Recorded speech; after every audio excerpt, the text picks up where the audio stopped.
A lot goes into this. We're going to talk about it in a minute.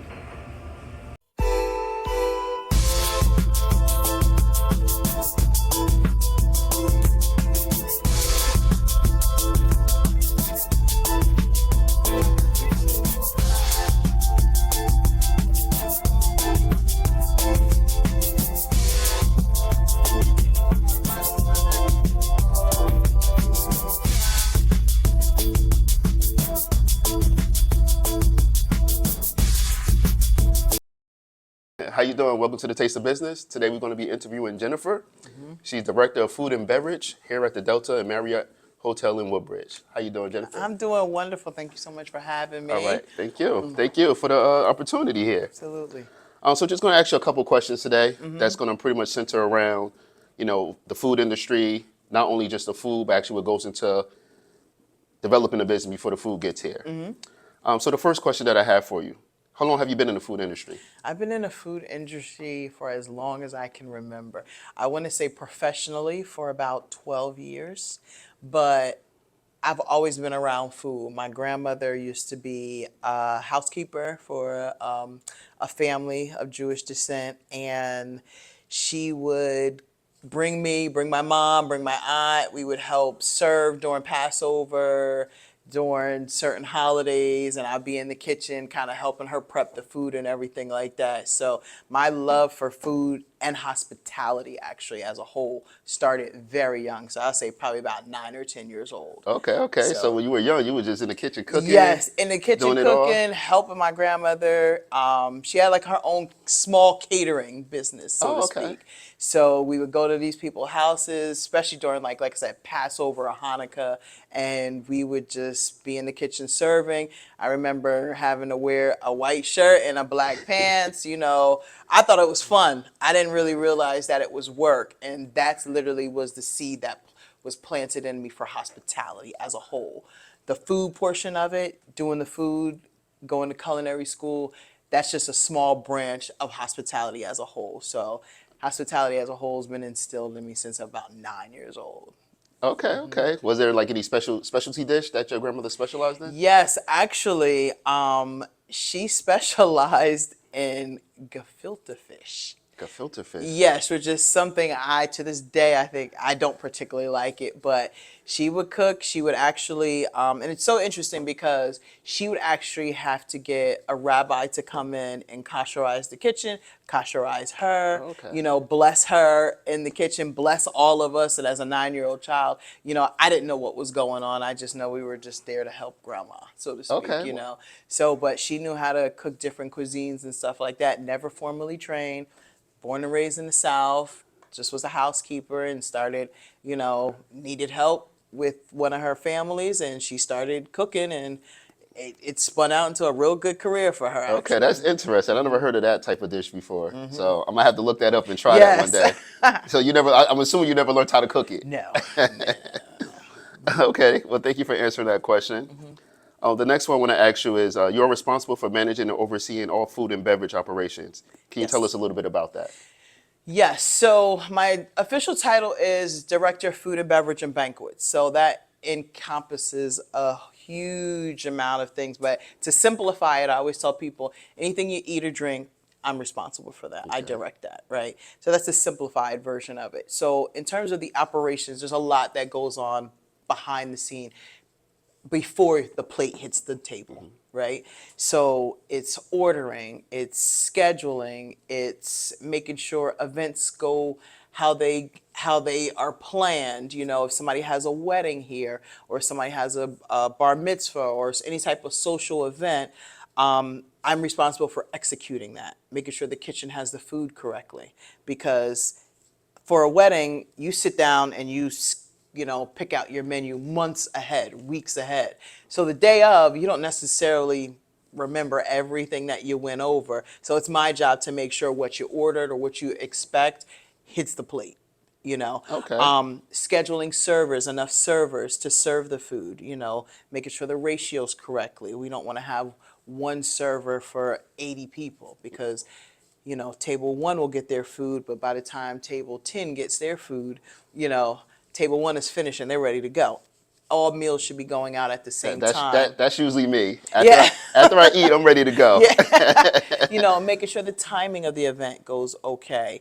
On the flip side, in terms of the outlets, what we call in the industry, which is the food and beverage, which would be the restaurant, room service, which would be liquor and stuff, which could be any type of hospitality or lounge activity. I oversee those as well. So making Okay. sure we have enough food, making sure we have menu option, making sure the guests are happy, making sure the guests, get what they ordered at 10:05 comes out before 10:30. Okay. Timing of the food comes out, making sure I'm the liaison between the kitchen and the front desk, in the front office, sorry, to make sure that everything goes out in a timely fashion, that it's correct. Okay. Now, what's the secret behind that? Because, everybody has different, dietary restrictions and tastes of palate.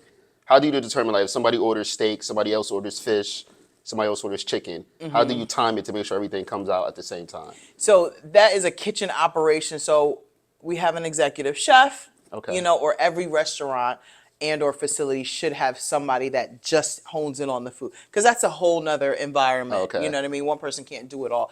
But if everybody, it's pre-planning, it's timing, and you're absolutely right. How does that operation work? So typically everybody should get the same side. Right? So you get your same carb, you get your same vegetable. It's the protein that's different, right? So while they're plating up, especially, I'll use a wedding, for example, for a plate up for a wedding. While they're plating up, everybody, like I said, gets the same side and veg. And then when it's go time, if the food should start at 10 o'clock, let's just say, 9:30, we should be putting all the protein on the plate so that all the meals are going out. Okay. All the tables are numbered. There's a server for each group of tables. So this particular server knows she has 3 tables right here, and she knows that she has 2 guests that needs fish, 5 guests that needs chicken, and another 10 guests that needs steak. So all her meals are sectioned out, so she knows where to get her meals. It's not complete chaos. So pre-planning, basically, to Okay. answer your question. Sounds like teamwork there. Absolutely. Okay. Absolutely. Okay. So the next question, what goes into developing a menu? A lot goes into developing a menu, actually. That's a really good question. The number one thing is you got to keep up with what the times is, what's popular, what's trending right now. We go through these waves of types of menu options that every restaurant is coming out with.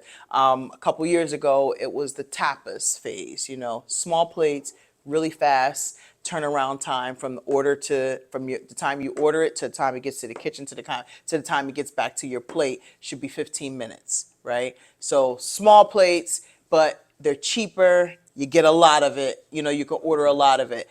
Also, another thing is what season it is. Our menu here at the hotel is seasonal. Okay. So if we're in the fall season, you get a lot of the squash, you get a lot of the cranberries, pomegranates, our salads kind of rotate around that. Okay. Also your environment, your area, what's your demographic? If you're in a demographic that has a lot of South Asian, you got to have a lot of vegetarian options on your menu. You got to have a lot of, menu options with certain spices that kind of go with your environment. You're not going to have a South Asian restaurant in the middle of an urban area. Okay. It's not going to do well. You know what I mean? So your environment, what's trending, and what your niche is. If Okay. you are good for making, let's just say, collard greens for whatever reason, and that's what you're known for, and that's what people will buy from you, I would say put it on your menu.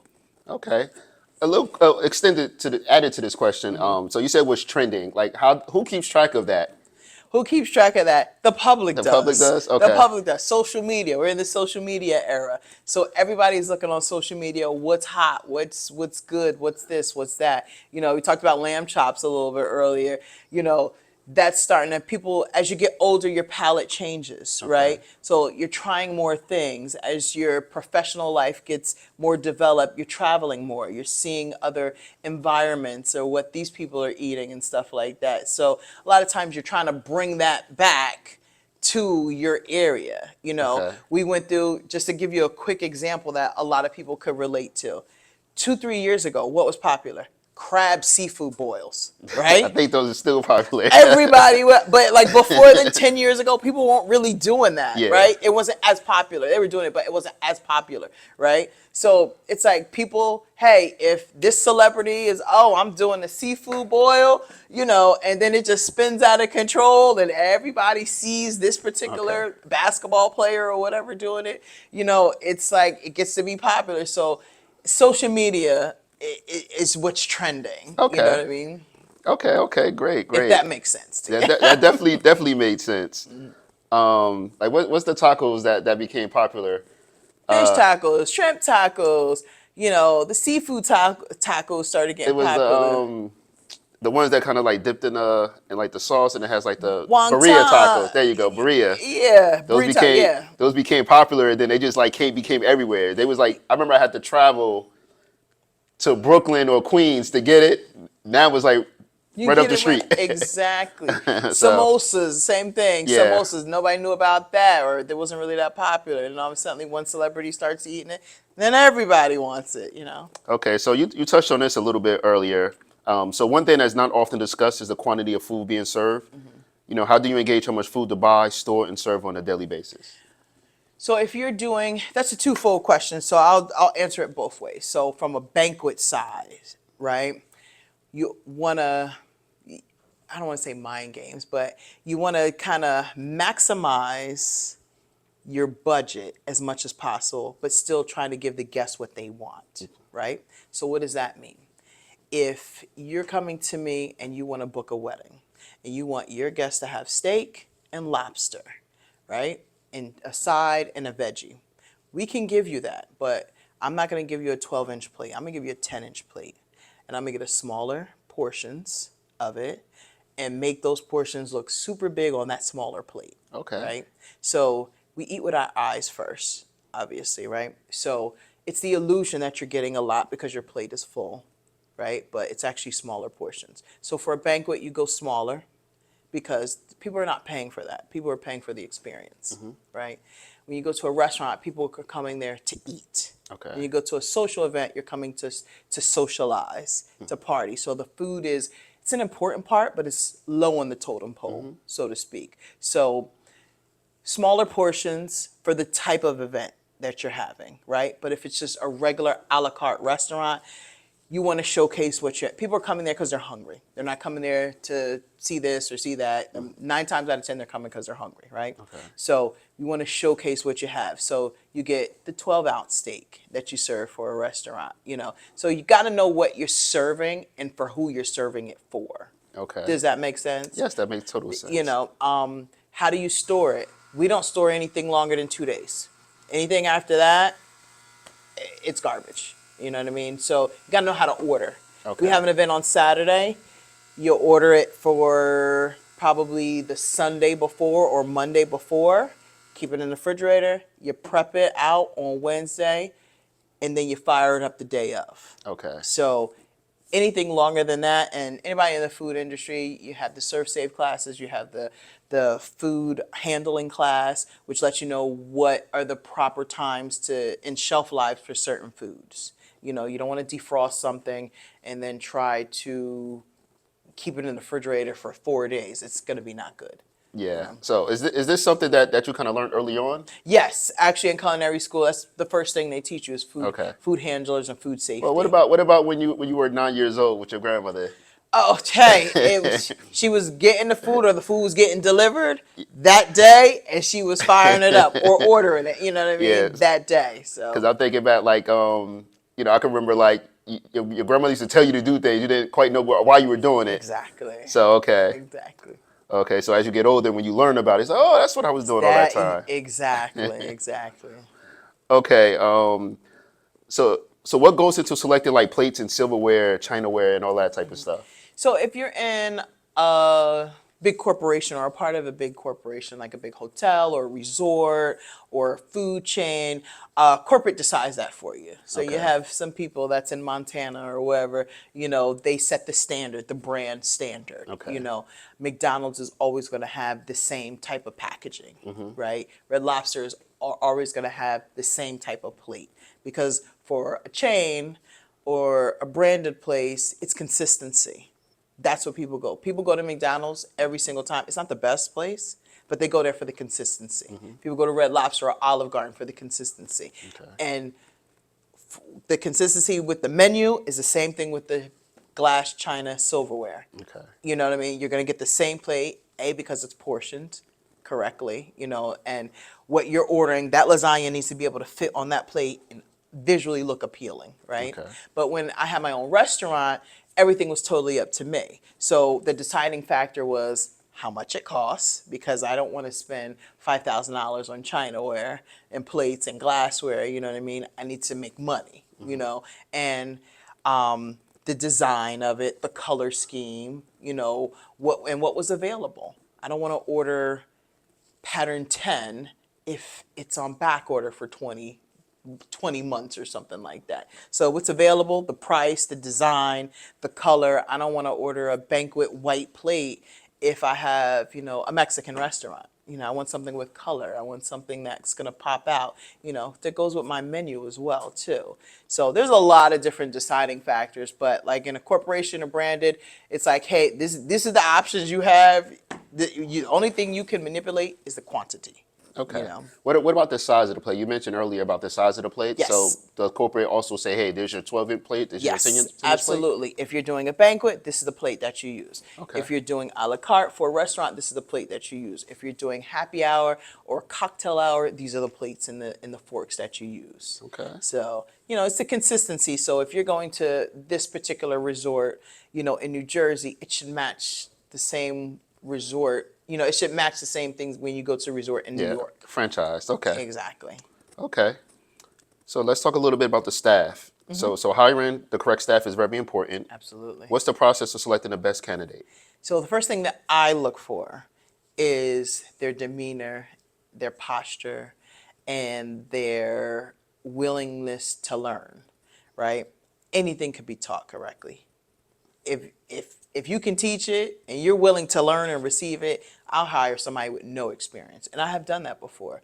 Bartending, I'll use that as an example. That is 80% your attitude. Learning how to mix drinks and pour drinks, you can learn that like that. But it's your attitude, your vibe, your willingness to learn.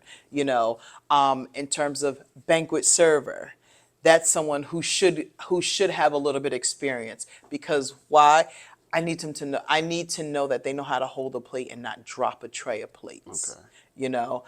So I would like somebody with a little bit experience with that. When you go a little bit higher in terms of a supervisor or a manager that I need somebody to have done it all.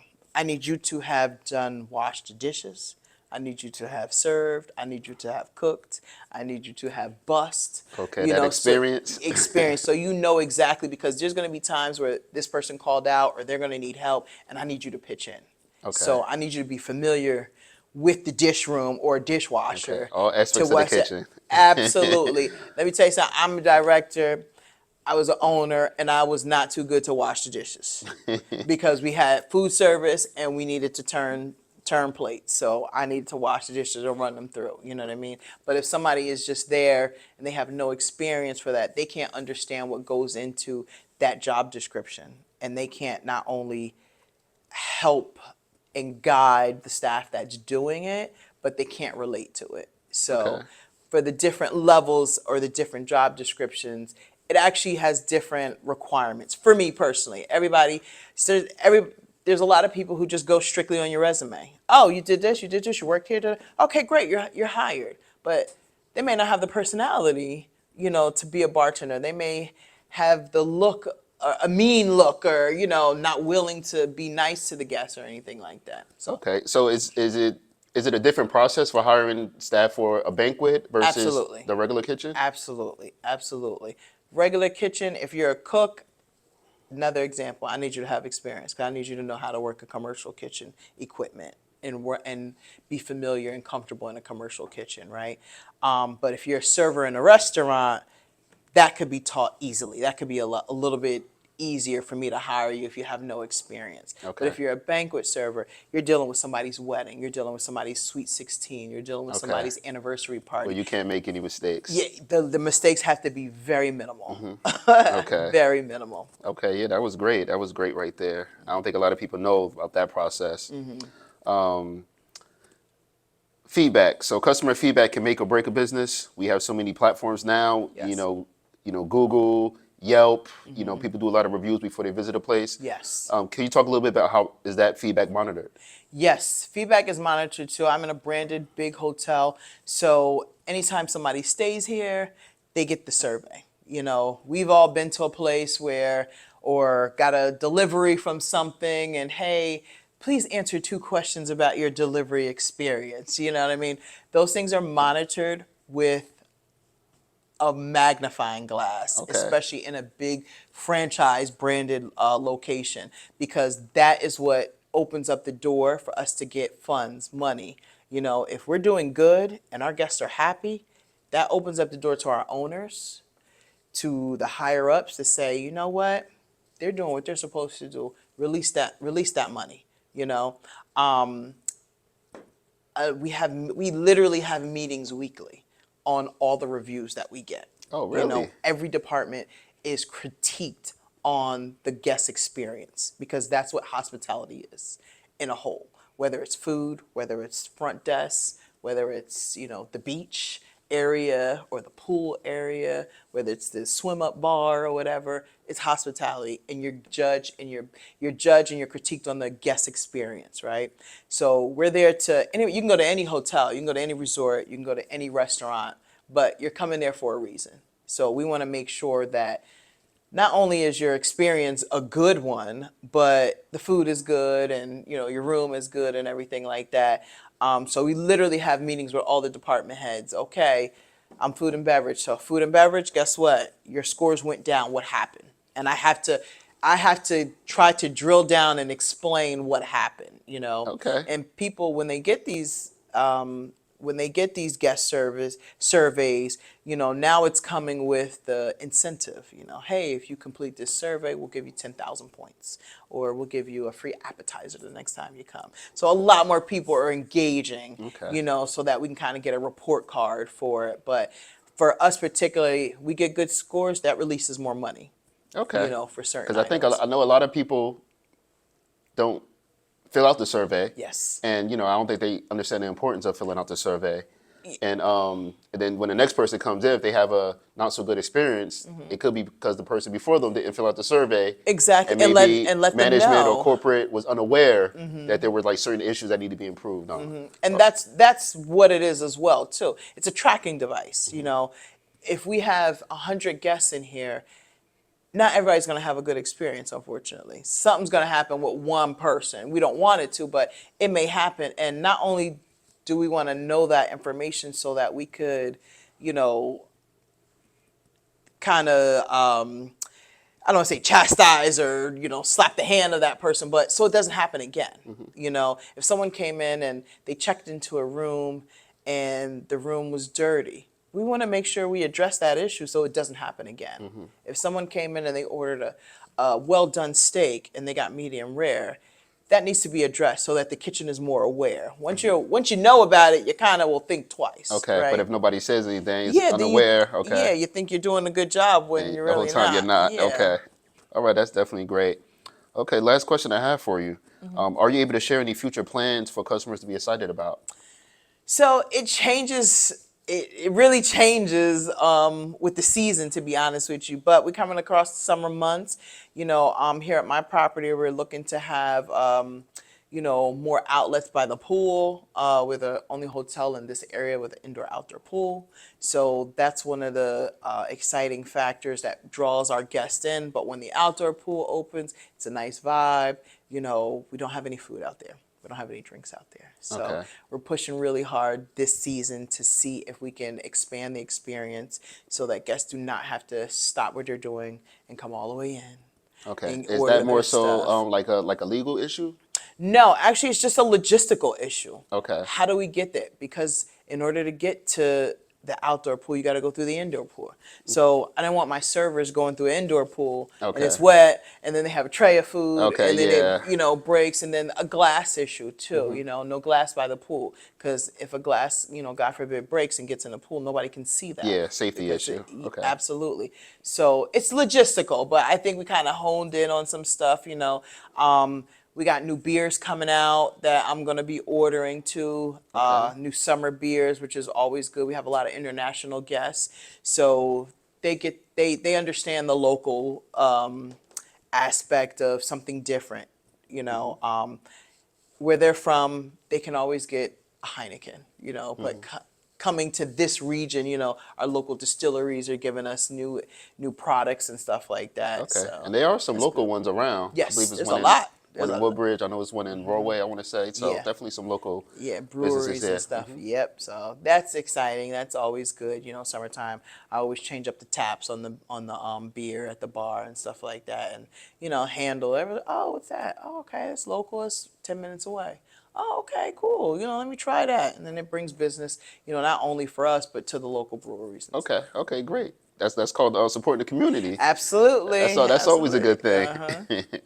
Okay, well that was all. I want to thank you for your time, Jennifer. Oh, absolutely. It was Thank you great. Thank you so for much. everything. All right. Thank you.